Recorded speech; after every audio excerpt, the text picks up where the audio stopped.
Shalom, saudaraku yang terkasih di dalam Yesus Kristus. Apa kabar Anda hari ini? Saya berharap Anda dalam keadaan baik, Anda dalam keadaan sehat. Amin. Perkenalkan, nama saya Darmawan Rusmin. Saya dari BPK PKK Keuskupan Bandung. Rumah saya kurang lebih 20 km dari Bandung, tepatnya di kota Lembang. Nah, saudaraku yang terkasih, perkenankan saya untuk menceritakan sedikit pengalaman saya ketika mengalami suatu kehilangan. Hobi saya mengumpulkan ballpoint, mengumpulkan pensil yang ada tulisannya reklame-reklame ataupun dari hotel. Suatu ketika saya pergi keluar kota, dapat tugas, kemudian di sana kebetulan saya mendapatkan satu pensil yang belum saya punya.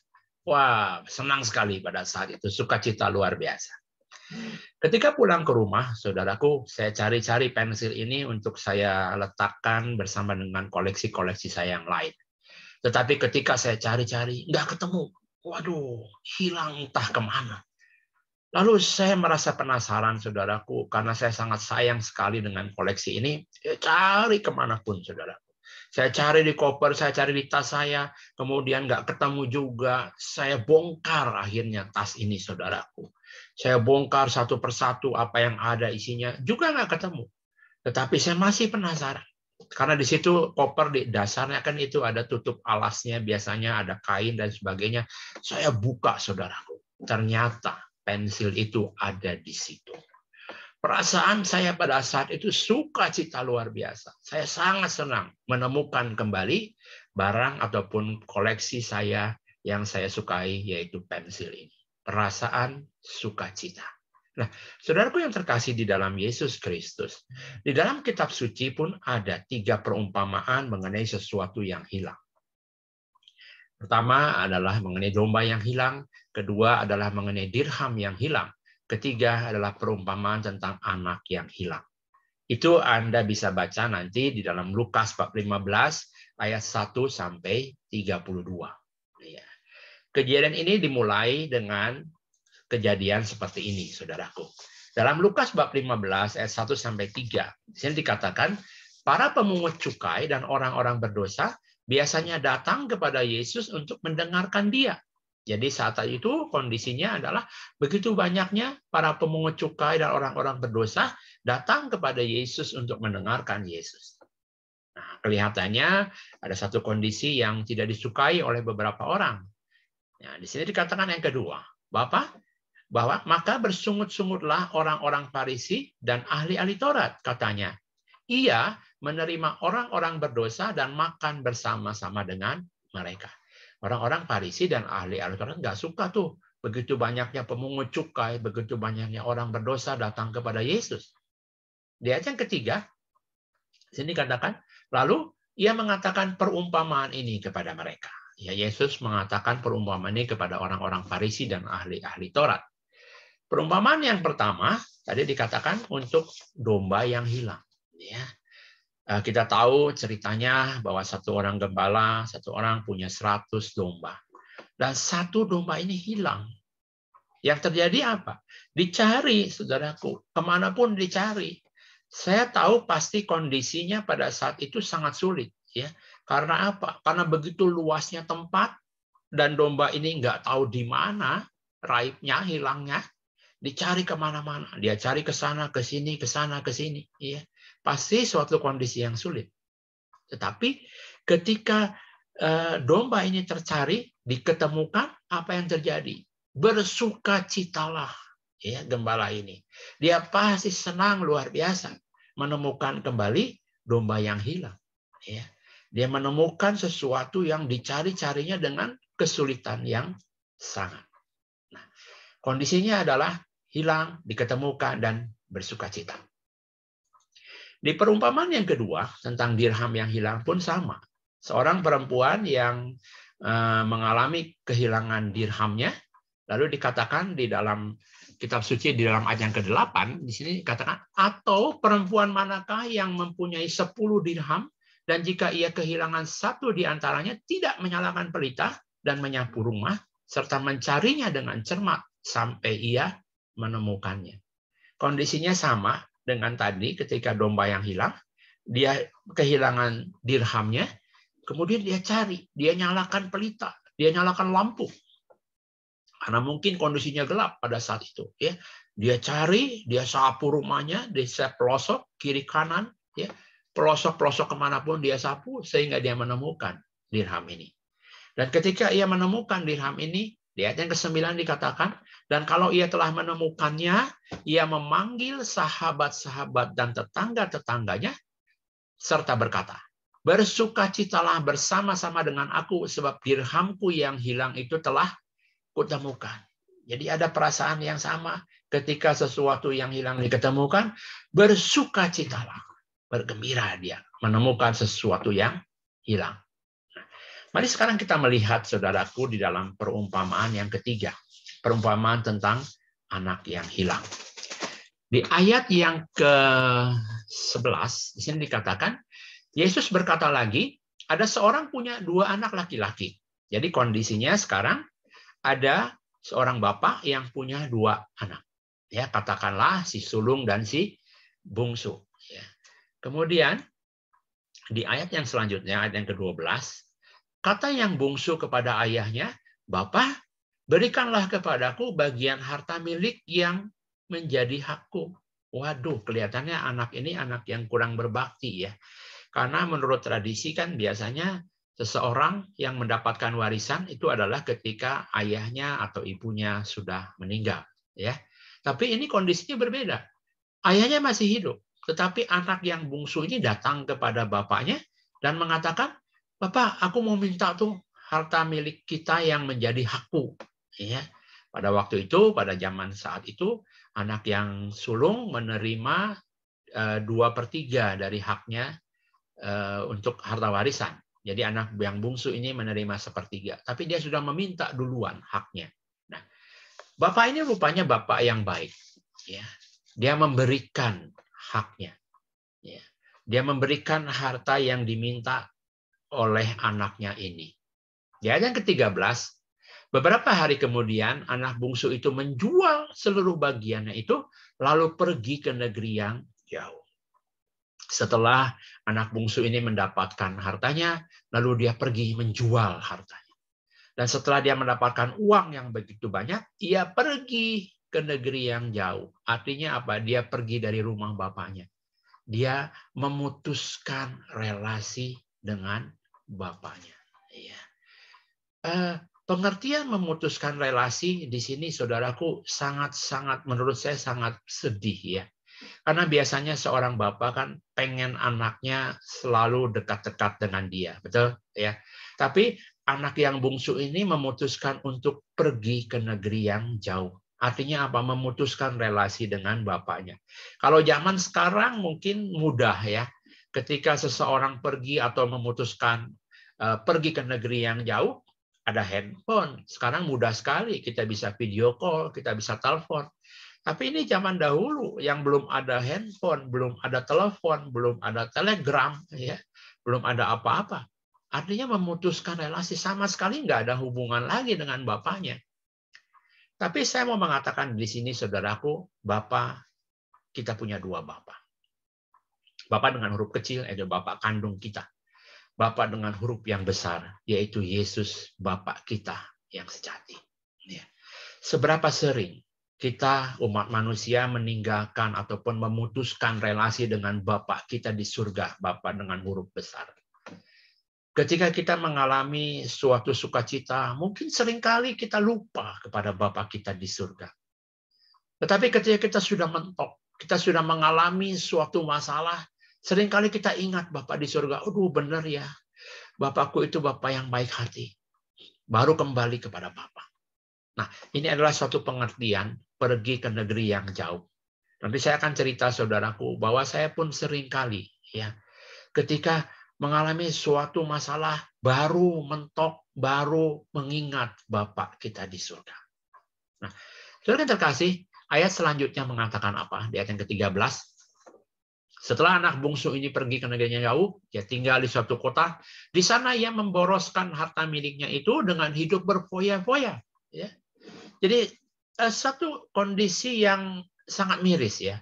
Dia mendapatkan harta, tetapi dia menghabiskan ini untuk berfoya-foya, bukan untuk berusaha. Dia mencari usaha untuk melipat gandakan uangnya. Tidak. Dia bahkan memboroskan, dia menghabiskan harta miliknya dengan hidup berfoya-foya.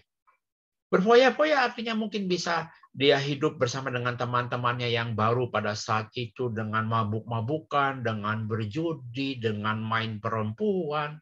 Pokoknya dia melakukan ini hanya untuk kesenangan pribadi dia. Ya. Saya percaya harta sebanyak apapun, harta berlimpah-limpah sebanyak apapun pasti akan habis. Ya. Digunakan untuk berfoya-foya. Nah, saudara yang terkasih, di ayat yang selanjutnya, di ayat yang ke-14, memang terjadi hal yang seperti itu. Setelah dihabiskannya semuanya. Dihabiskan semuanya, artinya tidak ada yang tersisa, saudaraku. Timbullah bencana kelaparan di dalam negeri itu, dan ia pun mulai melarat. Artinya, kalau kita mau melihat peribahasa pada saat ini, sudah jatuh tertimpa tangga. Tidak? Ya. Udah mah habis hartanya, udah nggak punya uang lagi, ada bencana kelaparan. Sehingga makin sulit dia untuk mencari pekerjaan, makin sulit dia untuk mencari makan. Bencana kelaparan terjadi. Semakin sulitnya karena apa juga? Karena kondisi pada saat itu, di dalam kekaisaran Romawi, tidak ditemukan praktek memberikan sedekah kepada orang miskin. Jadi betapa sulitnya kondisi anak bungsu pada saat itu. Tetapi puji Tuhannya, dia masih mendapatkan satu pekerjaan. Ya. Di ayat yang ke-15, di sini dikatakan, lalu ia pergi dan bekerja pada seorang majikan di negeri itu. Dia mendapatkan pekerjaan. Orang itu menyuruhnya ke ladang untuk menjaga babinya. Nah, ini suatu keadaan yang berbeda jauh. Ya. Yang tadinya dia berkelimpangan harta, hidup berfoya-foya, sekarang dia harus bekerja, dan bekerjanya pun di ladang untuk menjaga babi. Saya pernah, saudaraku, pergi ke peternakan babi di salah satu kota. Baru masuk cukup jauh saja, sudah tercium aroma yang kurang mengenakan. Jadi saya membayangkan kondisi anak bungsu pada saat itu mengalami suatu hal yang sulit. Saya percaya dia kondisinya dulu hidup nyaman, sekarang hidup yang seperti ini. Kondisi yang harus menjaga babi yang kotor, yang bau, yang becek, dan sebagainya, dan sebagainya. Nah, saya percaya kondisi dia pada saat itu, saya pun pernah mengalami hal yang sama dengan kondisi ketika saya jatuh bangkrut, saudaraku. Kondisi yang keuangannya sama sekali tidak ada. Sulit untuk mencari makan, sulit untuk mencari uang. Di saat itu, di ayat yang ke-16, di sini dikatakan, lalu ia, anak bungsu ini, ingin mengisi perutnya dengan ampas yang menjadi makanan babi itu. Kelihatannya, makanan yang diberikan oleh majikannya tidak mengenyangkan dia, sehingga dia mencari makanan yang lain yang hanya adalah ampas babi.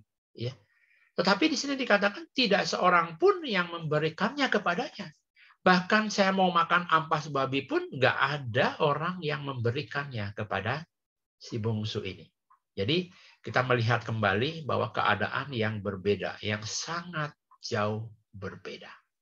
Lalu ketika mungkin mengalami suatu hal yang seperti ini, yang sudah tidak mengenakan, dia sudah ingin berubah dalam setiap kehidupannya, dan ia mulai menyadari. Ia mulai menyadari. Di ayat yang ke-17 dikatakan, lalu ia menyadari keadaannya, katanya, betapa banyaknya orang-orang upahanku, orang bapakku, maaf, betapa banyaknya orang upahan bapakku yang berlimpah-limpah makanannya, tetapi aku di sini mati kelaparan. Dia mulai membandingkan kondisi ini dengan kondisi di rumah bapaknya. Bahwa dikatakan, waduh, orang-orang upahanku saja dia makannya dulu berkecukupan. Sekarang aku di sini mati kelaparan. Biasanya kehidupan manusia seperti itu. Yang saya alami begitu, saudaraku. Ketika saya mentok, ketika saya mengalami masalah, udah nggak tahu apa-apa, saya mulai kembali kepada Bapak. Saya mulai menyadari, oh iya betul ya, Bapak saya bersalah. Jadi anak bungsu ini mulai menyadari. Lalu apa yang dilakukan sesudah dia menyadari? Dia punya niat, saudaraku. Di ayat ke-18 dikatakan, aku akan bangkit dan pergi kepada Bapakku dan berkata kepadanya, Bapa, aku telah berdosa terhadap sorga dan terhadap Bapa. Aku tidak layak lagi disebutkan anak Bapa. Jadikanlah aku sebagai salah seorang upahan Bapa.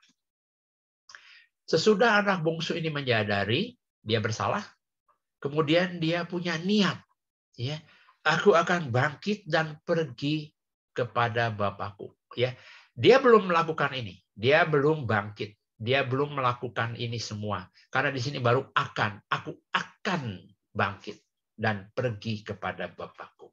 Jadi kemudian saya melihat, saudaraku, ada dua hal yang membuat seorang untuk bisa berubah.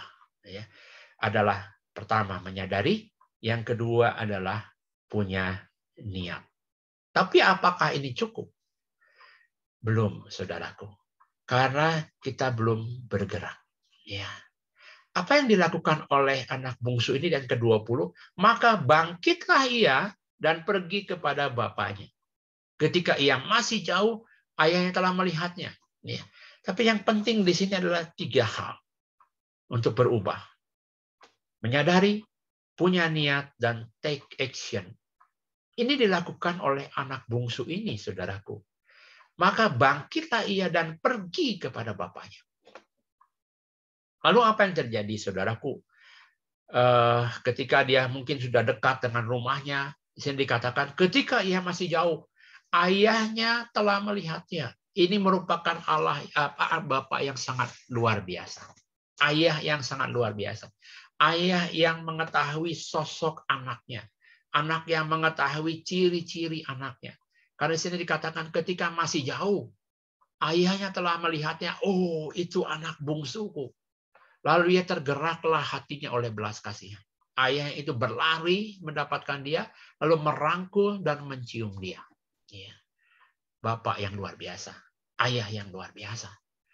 Dia tidak melihat kesalahan yang sudah dilakukan oleh anaknya, tapi ketika dia temukan kembali, dia berlari, dia rangkul, dan dia cium. Dalam kondisi ini, saya percaya bapaknya memaafkan anaknya. Lalu anaknya ini berkata kepada bapaknya, Bapak, aku telah berdosa terhadap sorga dan terhadap Bapak. Aku tidak layak lagi disebutkan anak Bapak. Perkataan ini secara tidak langsung mengatakan, Bapak, aku mohon ampun atas apa yang sudah aku perbuat. Aku mohon ampun. Bapak yang luar biasa, Bapak yang penuh kasih, Bapak yang merangkul, Bapak yang memberikan pengampunan. Ini adalah gambaran dari Bapak kita di sorga, saudaraku. Bapak yang sangat baik hati. Bapak yang selalu mengulurkan tangannya untuk kita. Bapak yang selalu menanti-nantikan anaknya untuk berubah. Saya pernah melakukan suatu kesalahan, saudaraku, di dalam kehidupan ini. Dan kembali saya mulai menyadari apa yang saya lakukan, bahwa ini salah. Saya bertentangan dengan firman Tuhan. Dan saat itu saya bersujud di hadapan Bapa. Saya berlutut di hadapan Tuhan, saudaraku. Dan saya katakan kepadanya, Bapa, saya mohon ampun di hadapan-Mu. Saya telah berbuat salah. Saya telah jauh dari Engkau. Saya telah jauh dari firman Engkau. Sekarang saya ingin minta ampun di hadapan-Mu. Saya ingin berbalik kepadamu, Bapa. Dan saya yakin dan percaya, Bapa kita adalah Bapa yang baik hati, yang selalu mengulurkan tangannya. Dia menerima saya apa adanya. Dia menghapuskan dosa-dosa kita. Lewat apa? Lewat wafat dan kebangkitannya. Ya. Lewat wafatnya, dia menderita hanya untuk menghapuskan dosa-dosa manusia. Dia seorang Bapa yang baik. Di dalam Yohanes bab 3 ayat 16 dikatakan, karena begitu besar kasih Allah akan dunia ini, dia mengaruniakan anaknya yang tunggal. Ya, dia menderita, dia wafat kayu salib, saudaraku, supaya orang yang percaya kepadanya tidak binasa, melainkan beroleh hidup yang kekal. Ya. Di dalam kitab suci tidak diketemukan bahwa manusia meminta kepada Allah Bapa, Bapa, tolong kami, turunkan anakmu, hapuskan dosa-dosa kami. Tidak. Tetapi inilah inisiatif Allah Bapa di surga untuk menurunkan anaknya untuk menghapus dosa-dosa manusia. Luar biasa. Dia adalah Bapa yang baik. Ya. Bapa yang penuh kasih, yang selalu mengulurkan kembali, saya mau katakan.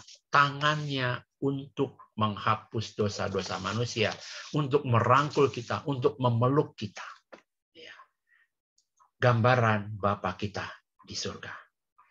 Ayat yang ke-22 dikatakan, tetapi ayat itu berkata kepada hamba-hambanya, lekaslah bawa kemari jubah yang terbaik, pakaikanlah itu kepadanya, dan kenakanlah cincin pada jarinya, dan sepatu pada kakinya. Ya. Kembali kita melihat Bapa yang baik. Anak yang sudah berbuat tidak baik, anak yang sudah meminta hak warisnya terlebih dahulu, anak yang sudah menghabiskan hartanya, tetapi ketika dia pulang, bapaknya ini katakan apa? Berikanlah jubah yang terbaik. Bukan yang baik, yang terbaik artinya yang paling baik. Pakaikanlah itu kepadanya. Dan kenakanlah cincin pada jarinya dan sepatu pada kakinya. Diberikan kemewahan, saudara. Ya, diberikan segalanya untuk anak yang sudah tidak berbakti ini. Nah, saudaraku yang terkasih, ini adalah kembali saya mau katakan gambaran Bapa di surga, Bapa yang begitu baik. Ya. Di dalam satu khotbahnya, Paus Fransiskus pada hari Rabu tanggal 11 Mei 2016, beliau mengatakan seperti ini, saudaraku. Dalam tiap situasi hidup, artinya apa? Dalam keadaan susah, dalam keadaan senang, situasi hidup apapun, aku harus tidak lupa bahwa aku tidak pernah berhenti menjadi anak Allah, menjadi anak Bapa yang mengasihiku dan menunggu kepulanganku. Ya. Saudaraku, saudara dan saya harus tidak lupa bahwa saudara dan saya tidak pernah berhenti menjadi anak Allah. Tidak pernah berhenti menjadi anak Bapa yang mengasihiku. Bapa yang penuh kasih. Dan menunggu kepulanganku.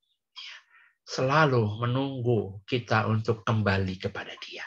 Selalu menunggu untuk kita berubah kembali kepada jalannya. Metanoia, 180 derajat berubah.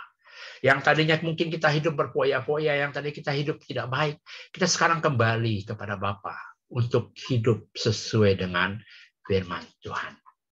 Bahkan di sini dikatakan, bahkan dalam situasi hidup terburuk sekalipun, Allah menungguku, Allah ingin memelukku, Allah mengharapkanku.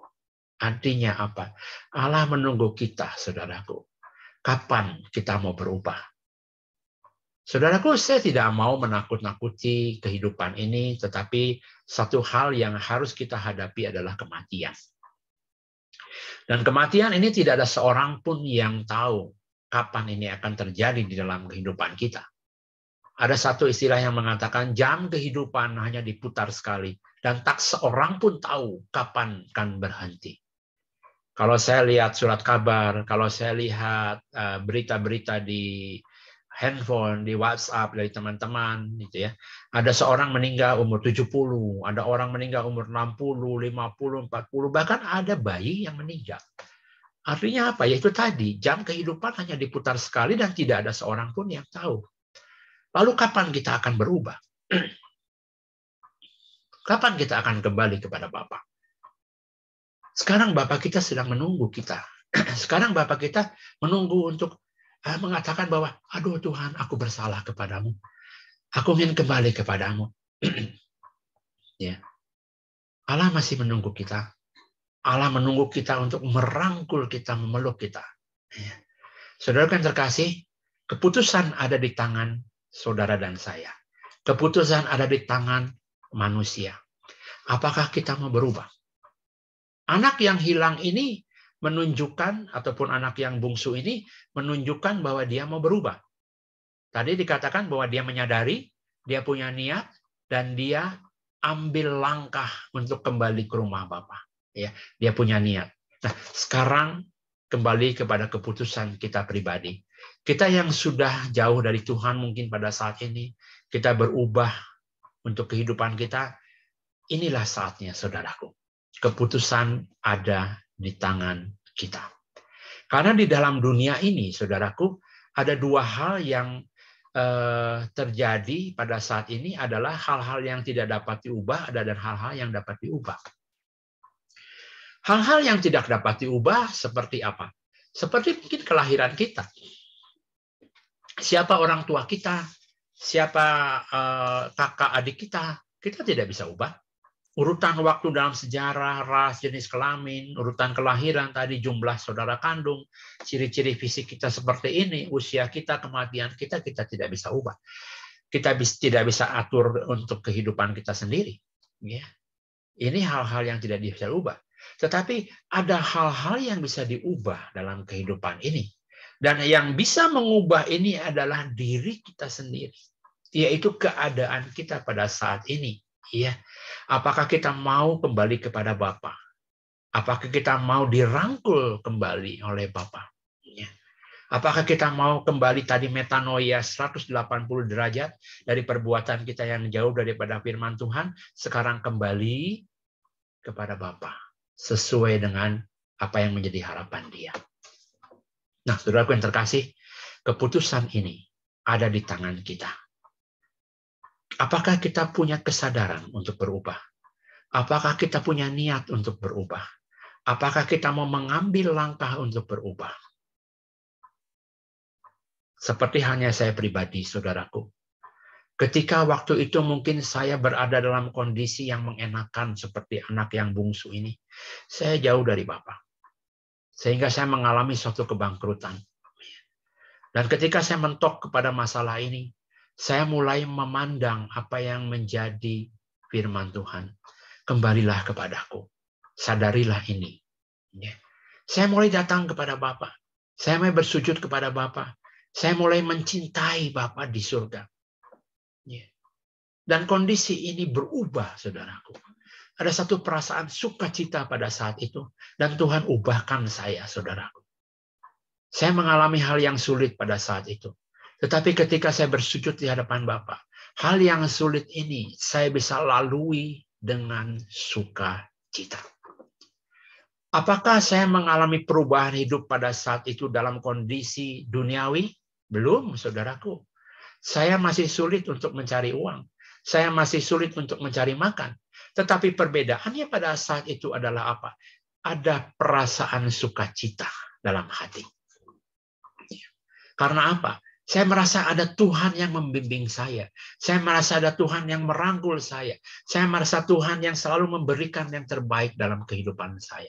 Saya mulai pada saat itu punya hati yang bersyukur untuk setiap keadaan. Tetapi hal ini saya lakukan dengan perubahan hidup. Iya. Tuhan pasti memberikan yang terbaik. Tuhan pasti merubah setiap sisi kehidupan kita. Asalkan kita mau datang kepada Dia. Amin. Saudaraku yang terkasih, hari ini hanya ini yang bisa saya sharingkan dalam perenungan kita. Dalam setiap kondisi apapun. Ya, mari kita berubah kepada Dia dengan menyadari, dengan punya niat, dan take action. Saya ingin berdoa bagi kita semua, saudaraku, karena dalam setiap kondisi apapun, kita tidak pernah dan tidak boleh meninggalkan Dia dalam setiap relasi kita di dalam doa. Mari kita siapkan hati kita. Kita mau datang kepada Dia untuk meminta, untuk menyadarkan kita dalam setiap kondisi apapun kehidupan kita. Di dalam Bapa dan Putra dan Roh Kudus. Amin. Bapa yang penuh kasih, kembali kami hadir di hadirat-Mu ya Bapa. Kami ingat dalam setiap kondisi kehidupan kami. Kami ingat dalam setiap apa yang menjadi harapan kami. Mungkin tidak sesuai dengan apa yang menjadi harapan kami di dunia ini. Tetapi satu hal yang kami tahu ya Bapa, Engkau selalu mengulurkan tangan-Mu. Engkau selalu memberikan kami yang terbaik. Engkau selalu memberikan kami apa yang menjadi harapan kami ya Bapa. Bapa, di tengah-tengah kesulitan kami, biarlah Engkau yang menguasai kami dengan kuasa Roh Kudus-Mu, untuk kami boleh menyadari apa yang sudah kami lakukan dalam kehidupan dunia ini. Untuk boleh kembali kami punya niat untuk berbalik kepada Engkau. Bahkan ya Bapa, kuatkan kami dalam setiap kesadaran kami, dalam setiap niat kami untuk melangkah kepadamu. Untuk melakukan aksi berubah 100% kepadamu. Bapa, inilah harapan kami. Biarlah Engkau kuatkan kami untuk melakukan hal ini. untuk bisa berubah, untuk selalu dekat denganmu. Untuk kami boleh melakukan kembali hubungan relasi yang baik dengan Engkau. Untuk kembali ke rumah Bapa. Terima kasih untuk semuanya Bapa. Semoga perenungan yang boleh kami terima pada hari ini membuat kami untuk semakin hari semakin mencintai Engkau sebagai Tuhan dan Juru Selamat kami. Untuk semakin kami mengenal Engkau sebagai Bapa yang baik, yang Bapa yang penuh kasih. Ini kami anak-anak-Mu ya Bapa, dengan setiap permohonan kami, dan permohonan ini mau kami aturkan kepadamu hanya dalam satu nama yang penuh kuasa, Tuhan kami, Yesus Kristus. Amin. Dan Bapa dan Putra dan Roh Kudus. Amin. Tuhan memberkati.